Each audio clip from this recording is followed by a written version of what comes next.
of Debt Nation, where we are busy putting death out of business. And I tell you what, my intro just that just keeps growing and growing. People are waking up across the world. I noticed my sub count has gone through the roof now. I mean, I'm still only at 400 subs, which is nothing, but I think people are really starting to wake up to the debt markets, to the economic circumstances that they live in, the fragility of the system, and they're starting to say, "Hey, we need solutions to this. We need solutions." So. I'm here. I'm here with Larisa. She's a fantastic person who's going to help us through some of this stuff.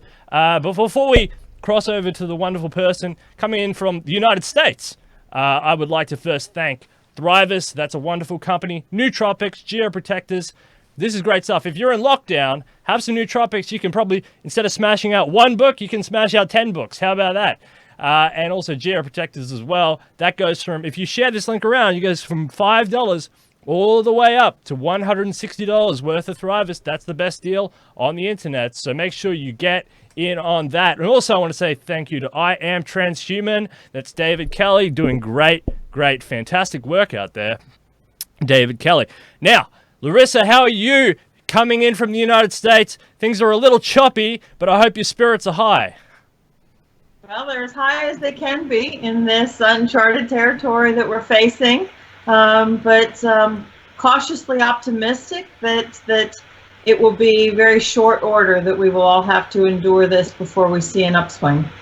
Yeah, I agree. I think this is going to, as Chinese manufacturing starts to come online again, as drugs are developed and as the vaccine starts to roll in, I think the world will start to really learn the real numbers of the mortality rate and the panic will die down and things will start to return to normal. That's my projection. I'm thinking the most horrible scenario, 6 months. I think this is going to go on for at the absolute maximum, and you can't shut down civil society for any much longer than that anyway.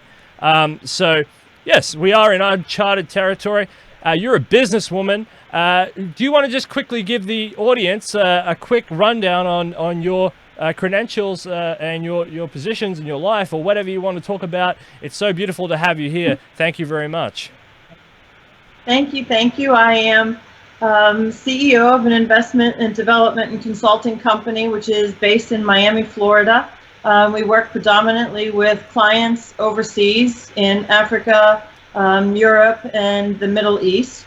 Prior to this, I did business development for a member of the royal family in Abu Dhabi, and now as CEO of Phoenix Global, and also as Vice President of STP Capital Partners, which is capital investment partners who put technology parks in strategic locations around the world, with our first park going in Skopje, North Macedonia, looking at Slovenia and Kazakhstan, and then strategic markets across Africa, as technology will be undoubtedly the nucleus of the future for all sectors and industries across the globe, from education to agriculture to finance. It's all going to pivot around technology. Yeah, I find. Oh, sorry. I'm so sorry. Please. I just find the technology parks thing very interesting because I've been following the growth of technology parks around the world. I think, Israel is investing in some very fantastic technology parks as well. That Sheldon Adelson technology parks. I've been following that very closely. Very exciting stuff. Is Kazakhstan, is that technology park based around oil improvements? Because Kazakhstan doesn't have that many resources. It has some mining and some oil, or is it frontier technologies? Well, Kazakhstan will be coming online, hopefully, as we see when the dust settles after this global shutdown and pandemic. We'll all be licking our wounds and reassessing where we stand in the wake of this. But our technology parks are all-encompassing technology parks that feature AI and blockchain and cryptocurrencies, but they center around large data centers, which is going to be very important moving forward. And they're live, work, play environments. So lessons learned from Silicon Valley, make sure it's an entire ecosystem. But it's essentially the large technology companies as anchor tenants, and then they derive value from the small and medium-sized enterprises and the entrepreneurs and the micro companies and so forth. So it's an entire ecosystem of the way forward, technology in all sectors and industries.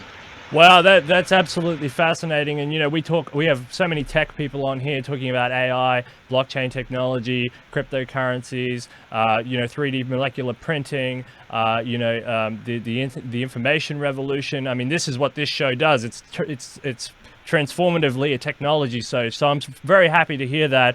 And yes, maybe there will be some rethinking of global ideas after this, maybe a little bit more regionalist thinking. But I don't think it will shake the core idea that is this work, live, play idea and this perpetual innovation idea that's come out of Silicon Valley. I actually think that that's a very substantial model, and it's led to the growth of a great workplace, actually, a highly productive, self-insulated environment that leads to a lot of productivity growth in technology sectors. So I'm very excited to hear that. Yes, everybody is rethinking their positions, but I think the core of the idea is not going away. And I would like to see actually more investment from national governments around the world into said technology parks. I'd rather the building technology for the good than for the bad. And after this, I think medical technology, for example, I think that will be something that people will be thinking about a little bit more seriously. Maybe preventative medicines, like we've been talking about here. Maybe they'll get a little bit more serious about cancer or heart disease or lung disease. Telemedicine. Yes, exactly. I mean, it's the way forward. And you've worked with these did you say Dubai, or where was this Middle East? In Abu Dhabi. Abu Dhabi, exactly. It's becoming the health. They want to do health exports en masse, right? Medical tourism is a big component of what the UAE is promoting. And some of the most innovative strategies are coming out of the UAE, and they slipped quietly under the radar. They built massive buildings and were known for really flashy development, but the core of what they're doing is all based around innovation and sustainability. And truly, Expo 2020, which will be in Dubai later this year, with the 3 themes of opportunity, mobility, and sustainability, that's really the core of what the UAE has been focused on. Yeah, it's a huge market, and even if okay, they might lose some American business or something. I mean, they're well positioned in the Middle East for such a boom anyway. The MENA region is full of young people, and full of young people who will come out of this crisis and who will be needing medical innovation down the road in the next 10, 20 something years. So the UAE is definitely set up right for this transition into a health state superpower, and I'm very excited for the UAE, and I think it's very smart to diversify their gains, their bounty in oil into such a productive manner. I think this is a fantastic investment, some fantastic innovation by the UAE. And there's a lot of little projects going on there by those smaller city-states as well, as they try and diversify away from oil. And a lot of people were thinking that oil would be sky-high prices right now, but right now they're rock bottom. So the future is unpredictable, but I think this sort of technology investment is something that is predictable, and it's something that's a rock solid investment for these countries in the future. Well, the UAE has done a phenomenal job of leading the world quietly into a future of sustainability, because they've put that at their core. And a good component, an important component to sustainability is technology. And Sheikh Mohammed bin Rashid Al Maktoum, the Prime Minister of the UAE and the ruler of Dubai, started an initiative called 1 Million Coders to look at coding and taking young people in the UAE and guiding them toward a future in this very disruptive world we live in, but understanding that the traditional ways forward that many youth consider will not be what will guide the youth of today into tomorrow. Yeah. This is, and you use the disruptive in a positive context. It's just maybe someone who's not busy savvy might not pick up on that and say, "Oh, disruption! I've had enough disruption." No, she means it in a very positive way in terms of technological advancement. That's beautiful. All right, so if we focus on the fact that you're a business leader, this time is a time for us to step back. Can we emerge from this crisis stronger and more empowered? Rather than lost and defeated? Yes, I think for sure this is a scary time, but fear only has power over us if we have no plan. And right now it's hard for any of us to really have a plan because our situation is so fluid. Not only are we dealing with the challenges in the global market, which really is relatively unprecedented because throughout history there have always been those anchor economies that have balanced those that were going through some really struggling times. And right now, this is a global market collapse. There is no other way to say it.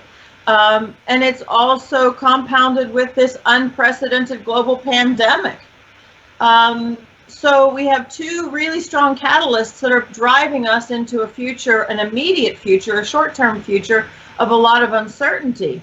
But, and right now, while it's hard for any of us to plan, this is also a time for us to recognize that historically when this has happened, this is a time when fortunes are made and fortunes are lost.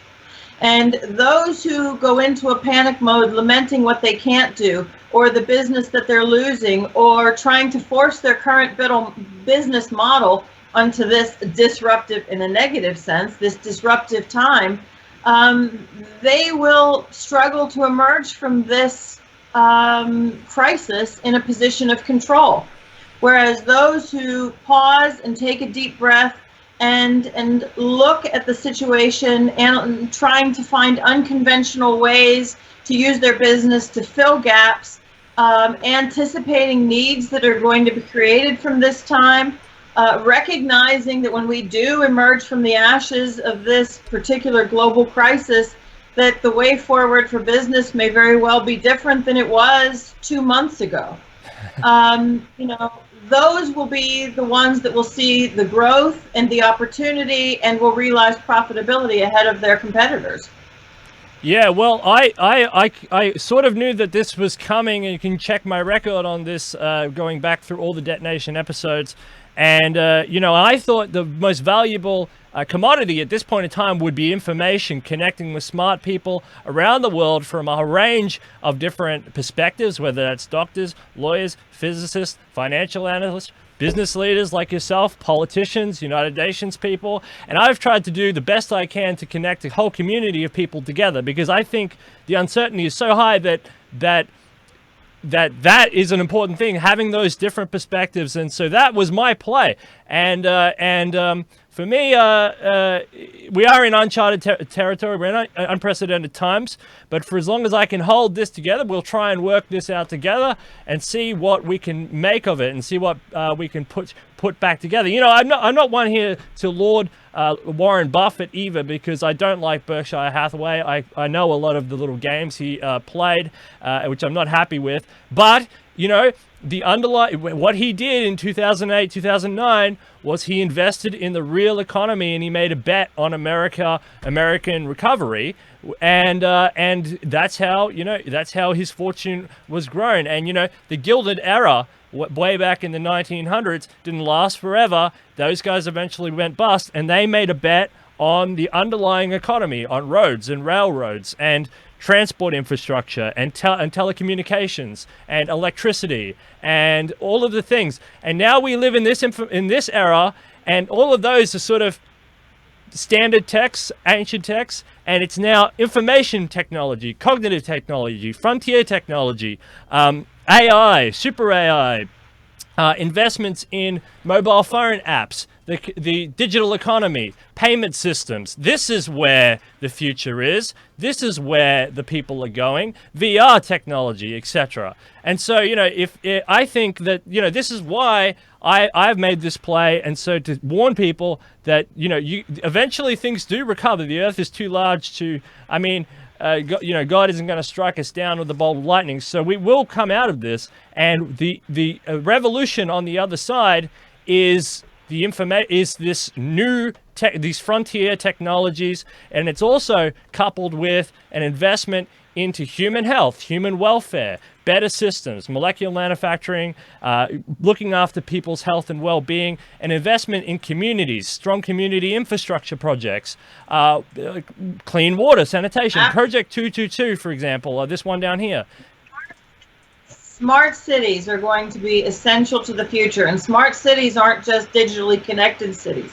They're cities that have good waste management plans. They're cities who function on ed tech and have good platforms for e-government. So smart cities, as you said, are going to be transformational for the future. And I think a lot of these smart cities, you're going to see some smart cities in the United States. The United States is an interesting case because you do have diversity with all the different states, so to speak.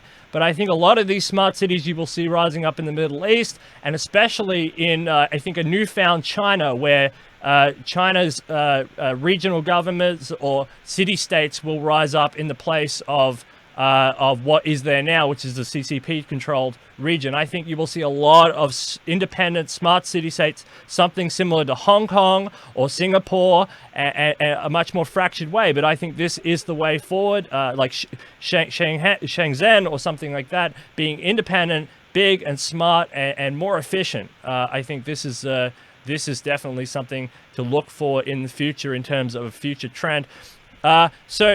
As business leaders, how do we even begin to process the unprecedented circumstances occurring in the world, facing a health crisis and a financial catastrophe? Well, I think, to be honest with you, I think nobody knows the answer to that at this point. Even those who are in leadership roles are scratching their heads, wondering what tomorrow is going to bring. And I think when we recognize that this is a very transformational time, and that what we take away from this global crisis is going to have to be lessons learned and embraced for the long haul, for the remainder of our future growth. Because when I look at 9/11, we had many lessons learned, and yet in many ways we are much more fractured than we were even at the time of 9/11. But this is going to be a digital transformation. This is going to be a time when technology rises. We are going to come through this for whatever period of time that this shutdown, for lack of a better term, takes, whether it's 2 weeks, 2 months, or 6 months. The lessons learned from this are going to be very interesting, and we're going to see a great transformation. We're going to recognize that our educations can be conducted primarily through ed tech. Perhaps we don't need a brick and mortar school presence anymore. That businesses can do away with the overhead of buildings and offices and water coolers, because they had perhaps even more productivity by having their employees work from home. And there's going to be a lot of lessons that we're going to take away from this.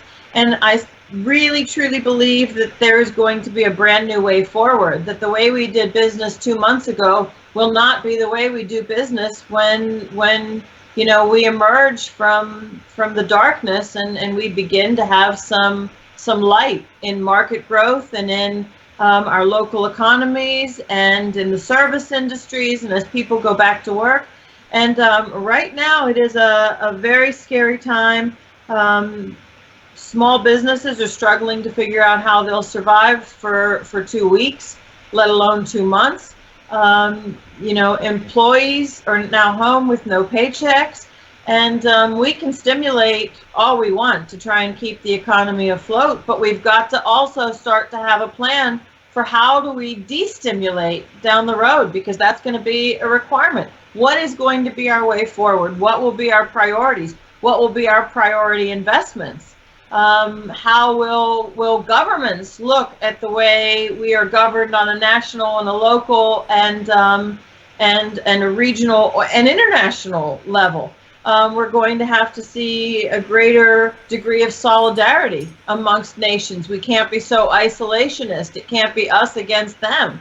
We're going to have to recognize that we're going to have to be able to work together. And, I think, not to turn this into a talk about sustainability, although I think that's the fundamental way forward.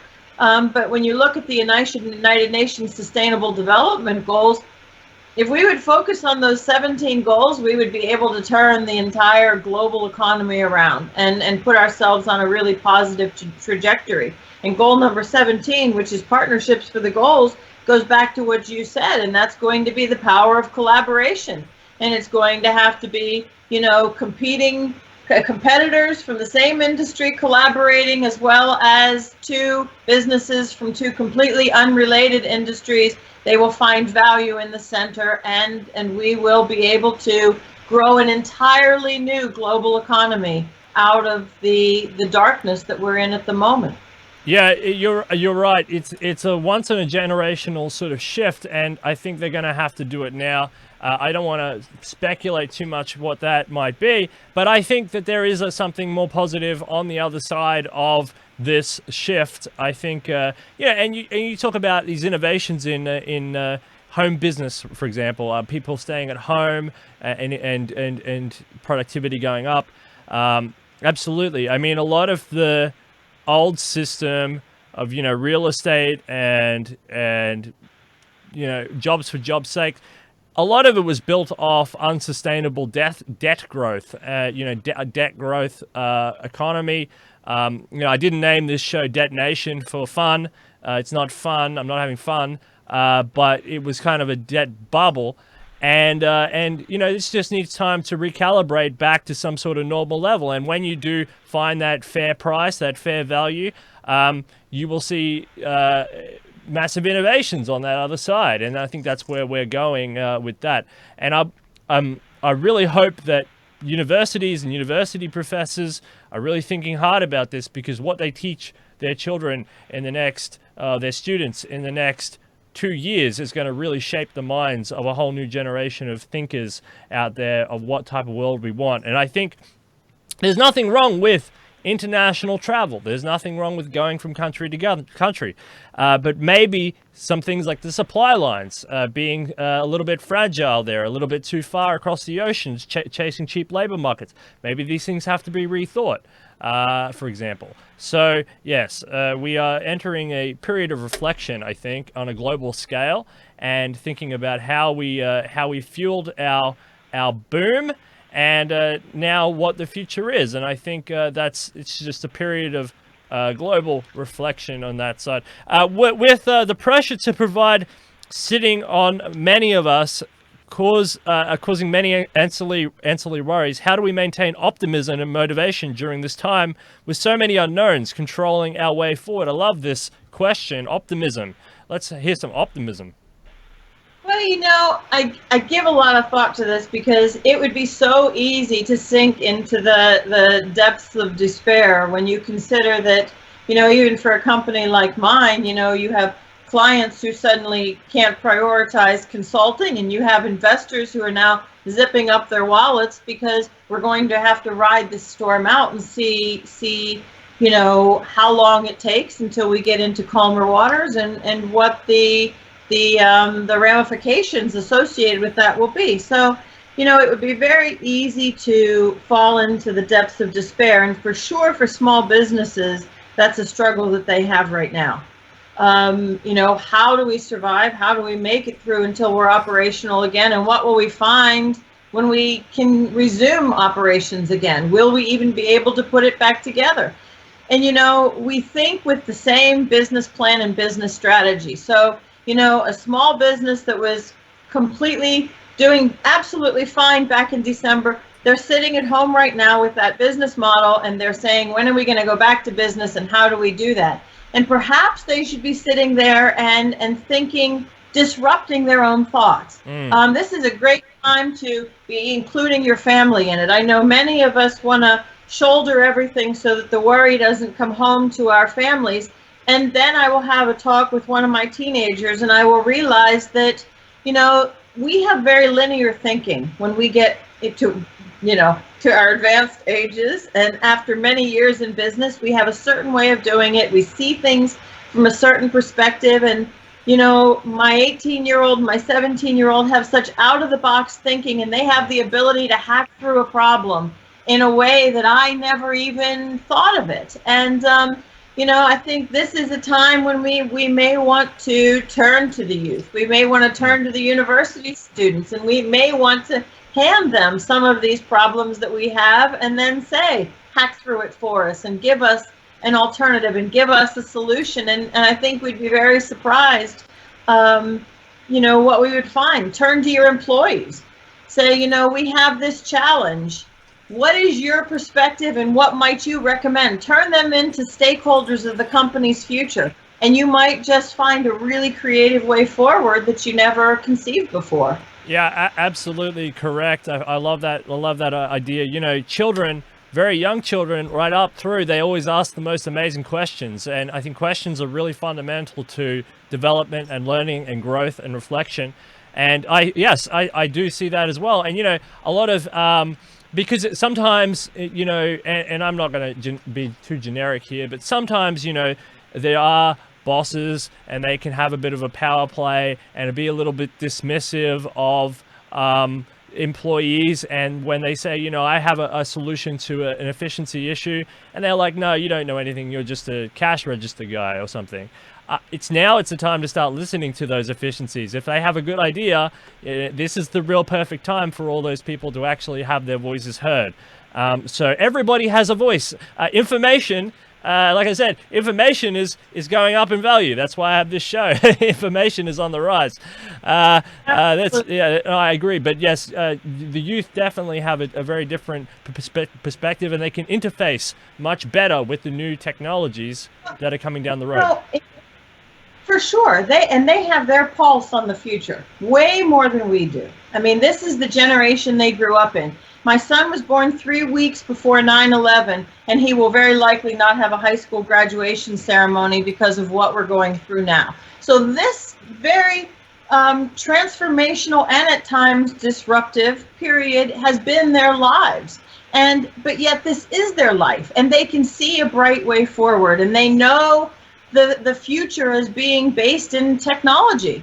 I had 8-track cassette and then cassette tapes and a Walkman, and I went through the whole technological ride. I had the big brick cell phone, and my first laptop when I went to university was really big and heavy, so I've seen that whole transformation, but I remember what it was like to not have technology, and they don't.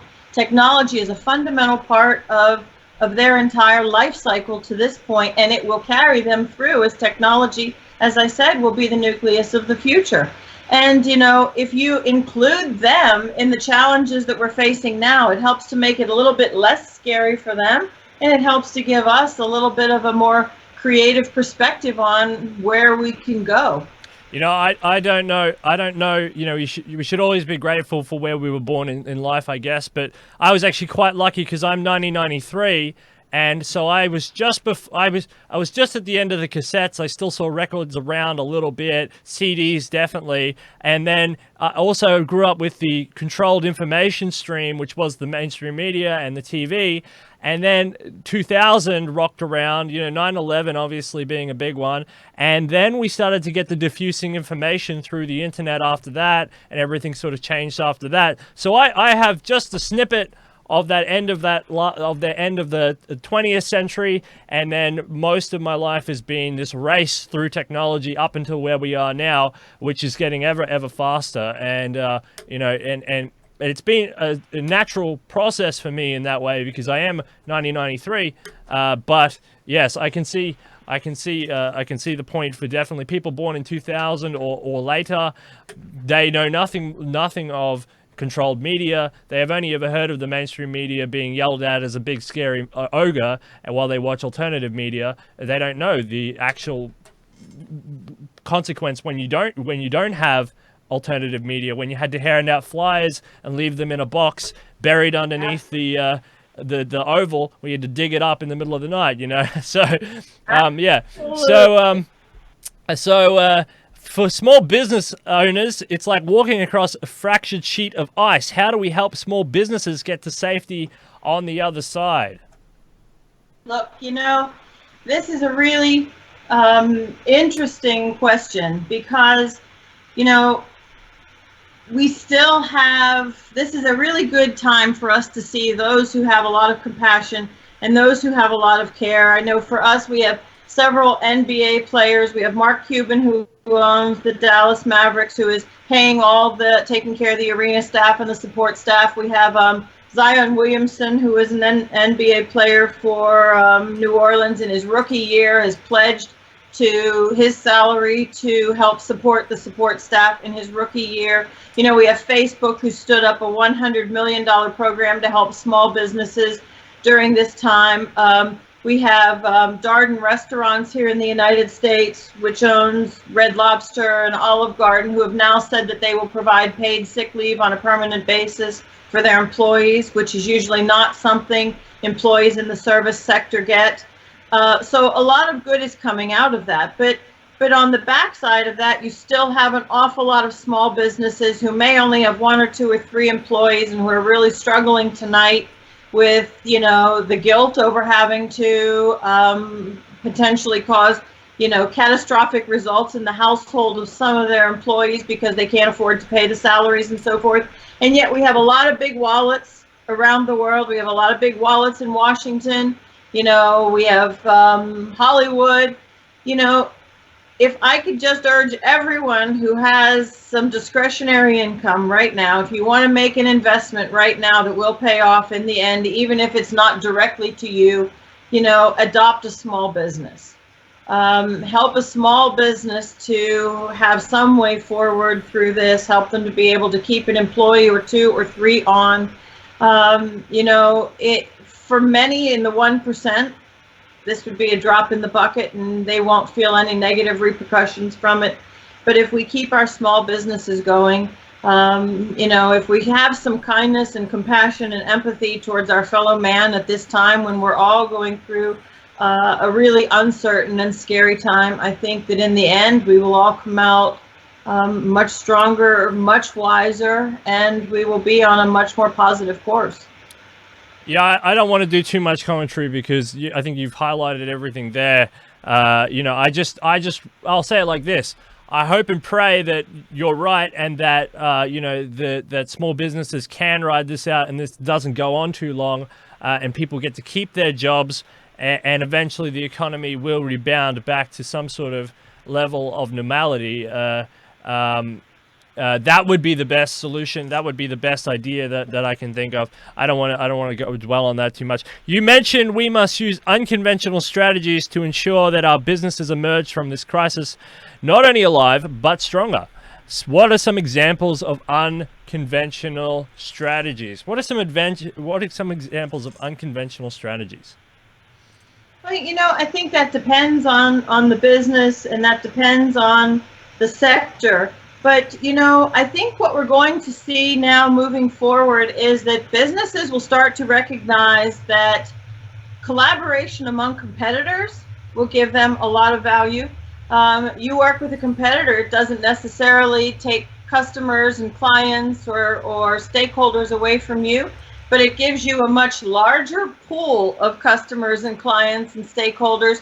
And you can provide value in the weak spots of a competitor, and they can provide value where you are perhaps lacking. And that's been one of the, some of the big companies. I think Unilever is one of my favorites because Unilever has always been a bit forward thinking in their strategies. They've prioritized under Paul Pullman's leadership. They've prioritized sustainability. They've looked toward collaboration among the other consumer packaged goods companies and so forth, and they weren't afraid of collaboration amongst competitors. And I think that's going to be one of the really unconventional ways forward that people are going to potentially have to look at, is how can we work together? How can my competitors who are in the same industry and same sector, how can we add value to each other to make each other even stronger? I think infusing technology where before technology wasn't really a major player is going to be important. I think we're going to see that more and more in our healthcare industry. I think telemedicine is going to be, as we talked about before, is going to be really important. I see tourism, the tourism industry is going to be starting to migrate towards sustainable tourism, which is really interesting. And it's going to be a real shift. And when you have a more expansive view of your business and a more expansive view of your sector, this is where the magic occurs, because you can really be transformational and you can be a vanguard of the future rather than a Kodak or a Blockbuster, or a Nokia, who really falls into the shadows because they failed to be transformational. So rather than being afraid of what this time is giving us, I think this is really a time to regroup and to look for, new ways forward that we haven't previously considered. Yeah, wow, you mentioned so many good things there, and what I really, really enjoy actually out of that is the sustainable tourism idea, because shifting huge amounts of people all over the world and creating this sort of fractious, they're looking at, these numbers are scary. I'm finding it hard to talk, but 50 million people out of a job in the tourism section with the collapse of aircraft and the cruise industry, etc. These I can barely say it. It's very hard to say, but with this sort of idea, I mean, this was always it was always a risky play. I mean, this is the idea. With sustainable local tourism, or some sort of more sustainable version of tourism. This could definitely be something very interesting. There has to be a whole new way of thinking about it, and sustainable tourism. And I don't think it just has to be sustainable in terms of where the people are and their geographic location, but I also think it can be environmentally sustainable and educationally sustainable. It has to be a top to bottom solution. It has to be looking at incorporating greenhouses into your resorts, and how do you become more energy efficient, and do you have solar panels, and it's a top to bottom rethinking of the way that our hospitality industry operates. And I like this idea about the solar panels as well and stuff, because we could have a Carrington event. I mean, the sun is a nasty animal. It does a lot of flares, and we've been very lucky, just been running on electricity and not really having any defenses against the sort of solar flare up or something like that. And so this technology that we're talking about, there's also you have to defend the technology itself, because if you have everything that relies on electricity and technology and you have a solar flare up, that's going to be even worse than this pandemic, because you're going to have everything shut down globally simultaneously on the electrical level. So so it's about preparing and thinking smart, right? It is, and there's so many catalysts that we don't even think about that could potentially cause a kind of disruption that none of us could envisage. We look at the refugees in the Middle East, and yet what we fail to realize is that could be any one of us. Yeah. Back in 2015 at the Paris Climate Accord, it was revealed that the GCC, the UAE, Oman, that region would be uninhabitable this generation due to excessive heat if we didn't do something to mitigate the impacts of climate change. We could have the superstorms that are coming. I look at how long it was that people were living in tents in New Orleans after Hurricane Katrina. We don't realize how fragile and frail we all are, no matter how complex and developed our society is. We tend to think that it's only the developing and emerging areas that really deal with this. And right now, this is forcing us all to realize just how very fragile and cracked our global society is. Yep, it's the great time of reflection, and this is why we support the United States Transhumanist-Party and related parties and ideas that mitigate existential risks to humanity as policy platforms, and also all the great companies that support sustainability and environmental sustainability. For example, Campaign to Stop Killer Robots. We support them unequivocally. We love this idea. We don't need killer robots flying around autonomously assassinating people and stuff. These are a horrible idea. TAFs, Transdisciplinary Agora for Future Discussions. Fantastic organization run out of New York in there. A transdisciplinary approach to these conversations from all different disciplines. So that's what I've been investing in. I've been investing in mitigating existential risks to humanity using smart people and information to do this. Because there was always going to be a time when people will start to wake up, whether that was locally or on a global stage like this. And I think we live in a time where we all need each other more than ever before. And I think this is a very great time of reflection. So I really want to thank you for coming on the show. Today. But before we leave, is there anything else you wanted to say, or have I missed something, or because I could talk to you for a long time. I'm not sure how long you want to talk for, but I could talk today too. But no, I think that this is not a time for us to fall into the depths of despair. I think this is a time for us all to take a collective deep breath, spend some time with our families. That so often we fail to do with our very hurried careers and our 18-hour workdays, and perhaps use the perspective of the youth to help us find a way forward through this, because it's going to be, perspectives that we can't potentially anticipate that will be the ones that will give us the direction out of this. And lead us to a future that will be stronger based on the lessons learned, and help us to really step forward in a strong and united way. Global solidarity. We need to stop seeing people for their colors, their religions, their genders, and recognize that this is the time for us all to be coming together to make this world a stronger and better place. The United Nations declared this the decade of action, because this is the most significant decade in the history of man, because it will determine whether this planet continues or whether this planet is on a gradual course to destruction. And 2030 is the magic number.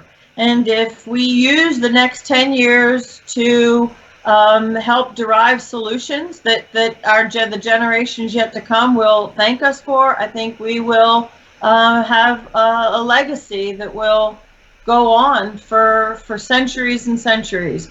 But if we continue on the way we are, where we're very isolationist and very judgmental, and we can't see the beauty in unity, I think we are on a pathway that we can't recover from. Yeah, I think this is the era of great reflection. I think, because the underlying economy is strong, but I think what will happen is, as the world recovers, I think the world will rapidly restructure itself in a better way. For example, Australia.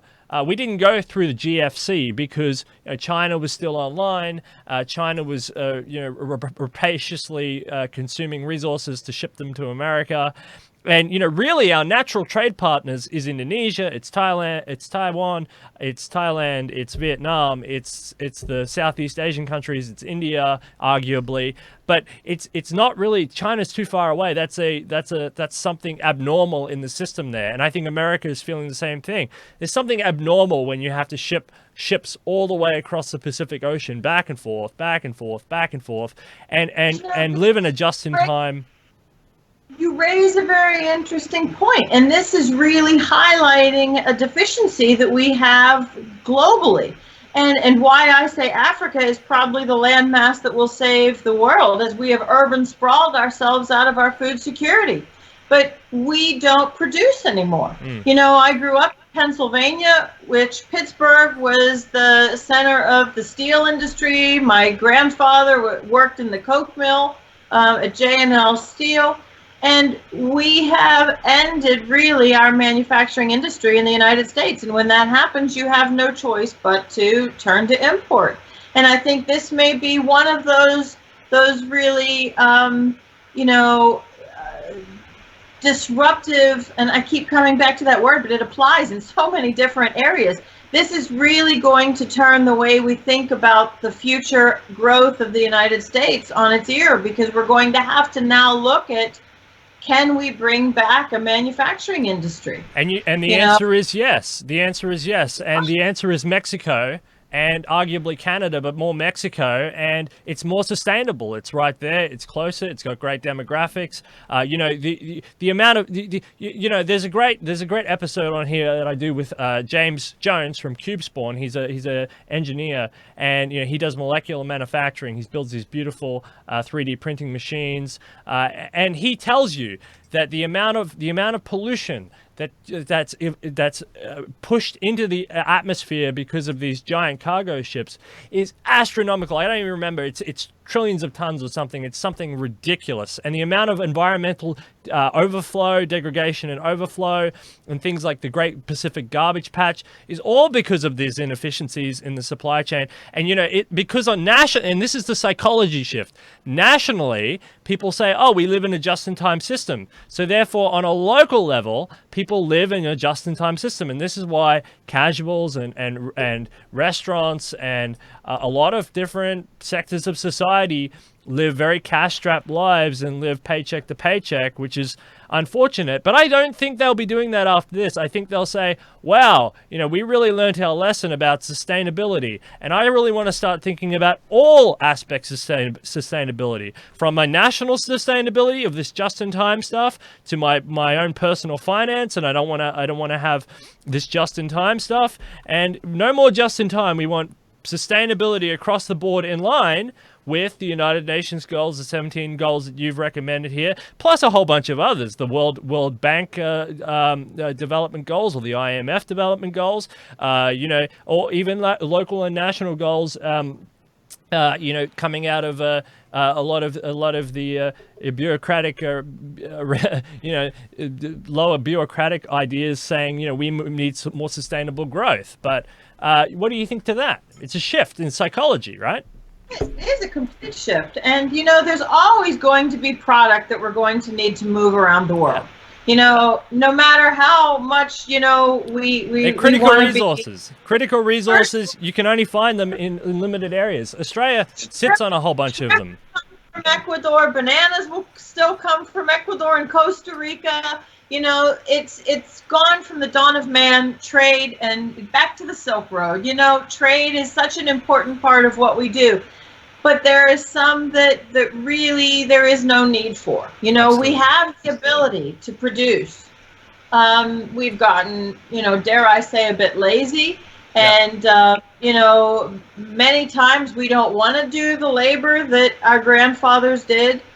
But I think that living without what we're going to be living without for the next 2 weeks, 2 months, 6 months, I don't know, is going to teach us all a very important lesson in our cash-poor global society, that we can live without a whole lot of what we think we need.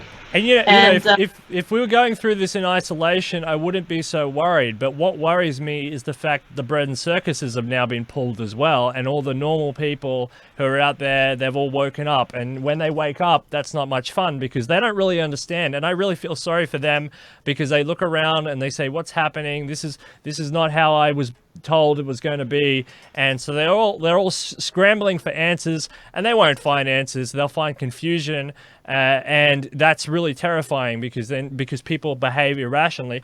But apart from that, I think people will start to reflect on sustainability, reflect on things, and trade isn't going away. We love trade. It's just more sustainable trade. That's all it is. It's more sustainable trade. And if you're smart out there, if you're a little entrepreneur, if you're someone who's in your 20s or in your 30s or you have a bit of cash in your 40s or something, and you want to benefit from this crisis, start thinking real hard, because there are opportunities all around you, from food delivery services to cleaning services to if you're a scientist, you can make a vaccine. You'd be rich. If you build a drug to stop this COVID-19, but also reflections on, if you're an AI developer or something like that, on reflections on the new digital economy, on preparedness in the healthcare sector for a more resilient future healthcare sector. The world is changing rapidly, and if you are out there, there is 10 million Bill Gateses who are sitting out there just on standby. And if you want to be part of that, really start to think about, look at what's happening around you, look at the supply and demand, look what the demand is, and look what the demand is well into the future, and you will be a billionaire before I can even finish this sentence. Absolutely, and this is going to be a phenomenal lesson in fiscal responsibility for the young people of today, because they've grown up without really having to be accountable for finances, and nobody really teaches them, the power of interest and compounding interest and so forth. We don't teach our youth fiscal responsibility. There isn't a course at school that sits them down and teaches them how to be responsible for their money, and they've grown up in households where everything was purchased on credit cards, and where there isn't immediate liquidity if you have some sort of a problem that has to be taken care of. And that's been the life they've grown up knowing. And now this time is going to teach us all, but I especially hope the youth, that there needs to be a measure of fiscal responsibility. And let's stop having to feel like we need to keep up with the Joneses, and Yes. let's start making sure that we live within our means, and that we have some sort of a backup plan for the next time this happens, because this will happen again. And there's a failure of government there, and there's a failure of the education system there, in the fact that they haven't instilled these values, because, credit card companies are so sneaky. They do, and it's not so bad here in Australia, because it's not a huge market. They don't really attack us, but in America, I'm Debt Nation, right? I love looking at documentaries about how almost cruel and credit card companies are with their marketing techniques. And they have little toys with girls. They get the dolls, and they have the credit cards in them, and they have the fun toys, and it's really cool if you get the credit card and you get yourselves into 20% interest rate credit debt or something. And you can see why the credit card debt in the United States is so high. And I just think that some of these Visa and MasterCard, I hate them. I hate them. For sure, but we have student loan debt too. Yeah. And we are. But no one will talk about bailing the students out. No one will talk about that. Maybe Bernie Sanders or something, but. They're giving us, those with student loans, they're going to let them have 1 month without interest payments on their student loans because of this. And that's such a ridiculous token gesture that isn't going to make any measurable impact at all. But the tragedy of this is that for a young person to come through university, without the means to be able to pay for their education as they go through it, they will emerge from university with a mortgage in student loan debts. They will come out with 100,000 or more. And then if you go to grad school, you can triple that. So you live until you're 45 or older with student loan debt. And going to me, to university is not a crime. Education is not a crime. This is the thing. It's actually beneficial for governments in the long run. And I don't agree with a lot of, and that's the other problem. The universities, they give out degrees in left-handed puppetry, or these silly degrees. But but the general idea of getting a degree should not be a death sentence financially. It should not be a crime. This is horrible. Absolutely. And that's what they treat them like. They treat them like Well, cash cows, and they're trying to do the right thing, because without the degree, how are they going to enter the job market? And then on and on and on and on and on. And it's sad. And I think, again, this is a time of great reflection, and I think we have to really start to rethink about our systems and how they're run, and how corporate overlords like MasterCard or Visa or something work in unison to pull these people into a debt trap that leaves them completely unprepared for black swan scenarios. absolutely.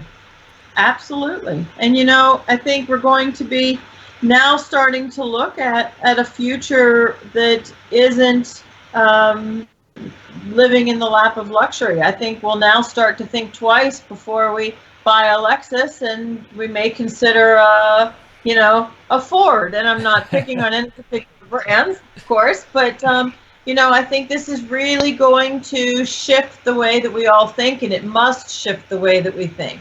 Well, And I don't own a Go ahead. car for a strategic reason. I don't own a car, but I just hope they don't shut the public transport down because of the virus, because that would leave me out in the cold. But I never bothered to own a car in this period of time, because I thought, you know, what's the point? You know, it's a trap, and you know, you'd have to pay cash for it, and I don't know. All the value of cars are collapsing anyway. Inventories are sitting stockpiled. But all right, cool. Hey, look, Larisa, thank you so much. You've been fantastic. Let me just. I have to get a list here. Thank you, Chairman. We're getting small payments from everyone to try and keep the show running. So thanks, Chairman Gennady. Thanks, David Shoemaker. Thanks, Future for Humanity Project, who want me to say the future is in your hands. Thank you to everybody else. Mike DeVerde, the superfan, and a whole bunch of new people who are all putting in tiny donations each month, and they're going to keep this show on the road. And we're going to keep trying to talk about all these topics about technology, geopolitics, about new currency interfacing that's coming, which will be fun. You know, about the new paradigms of thought, about productivity, about all the different sustainable options that we have going forward, and how you can benefit from times of crisis like this, because these are once in a lifetime opportunities to actually benefit and create. But you have to, it's not just, you know, you don't just buy real estate or something. You have to create something like electricity, like Nikola Tesla, or you have to be a Henry Ford, or you have to be someone who invents something that people really need. Right now, for example, the drug or the vaccine is a very short-term solution, but we're talking about long-term sustainable infrastructure solutions, payment systems, and water and health and space technology and a whole bunch of others. It's been fantastic to have you on, Larisa. You stay safe out there. You stay safe and well, and I'll keep in contact with you, because I want to know what's happening and where the emerging, what we're going to emerge into on the other side of this. And you stay in contact with me and watch the show, because it's the best show on the internet. I'm telling you, this is going up, and this stock is going up. Information is going up. People are realizing, they're waking up, they're subscribing like mad. So thank you very much, and I'm really happy to have you a part on this journey with me. My pleasure. Thank you for having me today. Thank you. Debt Nation.